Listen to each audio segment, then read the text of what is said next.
ils sont tous passés à côté du match. Et particulièrement, j'ai trouvé Krychowiak et Lucas. Krychowiak, d'ailleurs, je me demande s'il a réussi même une bonne quinzaine de minutes Krychowiak, il est au fond du saut depuis Paris. quelques semaines. Là, moi, je dirais, il y a de quoi. Tu es censé être l'une des plus grosses recrues, je vois, au niveau du transfert. 40 et quelques millions, et tu es derrière à la fois Rabiot, derrière Ben Arfa, derrière, à force d'être derrière, vraiment, psychologiquement, ça y joue. Au moment où il est le patron du milieu de terrain, défensif, je veux dire, et incontournable au FC Séville qui gagne incontournable, 3 fois au FC Séville. Non, mais quand même, c'est le FC Séville. Et là, il est derrière Rabiot. Couteau. C'est-à-dire, non, et même Rabiot est vraiment, vraiment au-dessus, et peut-être on te fera jouer.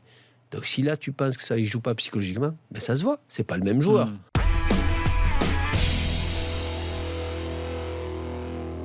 Marquinhos, les deux. Thiago Silva, ne veux dire qu'ils sont énormes par leur intelligence face à des grosses équipes. Alors face à Montpellier, c'était plus. C'est là que j'en reviens.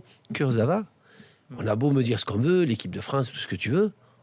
Je me demande si c'est pas Kurzawa qui les met en difficulté, les deux centraux.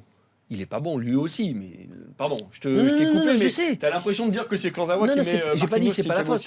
Thiago Silva, Marquinhos n'y ont pas. En difficulté. Ils y sont pas du tout. Ah, ça se voit. Et c'est assez rare. C'est assez rare. Oui, c'est vrai que c'est rare. Kurzawa qui revient et qui est censé être le titulaire du PSG, non pas Maxwell, me montre une tellement de différence au niveau intelligence, tactique et technique dans ce rôle de latéral par rapport à Maxwell. Il y a tellement un écart que je me demande comment encore Emery le met en numéro 1, lui.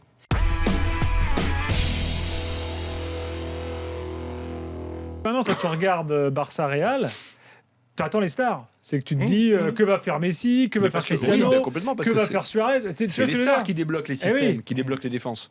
Ouais, mais là, c'était pas un match de star, c'était un match d'entraîneur, j'ai l'impression. Et puis, de toute façon, un match qui se résout sur 2 coups de pied arrêtés, c'est bien que tactiquement, c'était quand même bien boulonné, quoi.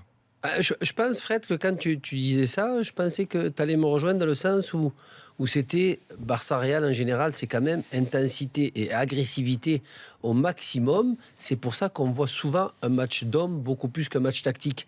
Et là, j'ai pas ressenti autant cette agressivité et ce rythme de folie où ça partait de partout, où c'était costaud dans les duels. Parce que c'était contrôlé. Et je pense que c'est très contrôlé. Ouais, voilà, c'est ce que je dis. C'est dommage. C'est dommage. Oui, mais tu sais, il y avait 2 peurs. Enfin, il y avait une peur surtout. Le Barça pouvait pas perdre ce match.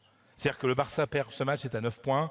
Et on a c'est fini. Et là, c'était pas fini, mais enfin, c'était quand même très mal. C'est fini. Et le Real se disait, on va pas prendre de risques inutiles, alors qu'un nul est quand même... Le Real n'a pas cherché le nul. Mais un nul ce soir, ils ont 6 points d'avance. Et t'es Zidane, t'es entraîneur du Real, tu te dis, t'es en mois de décembre, tu viens de jouer au Camp Nou et à Calderón, et t'as 6 points d'avance sur le Real...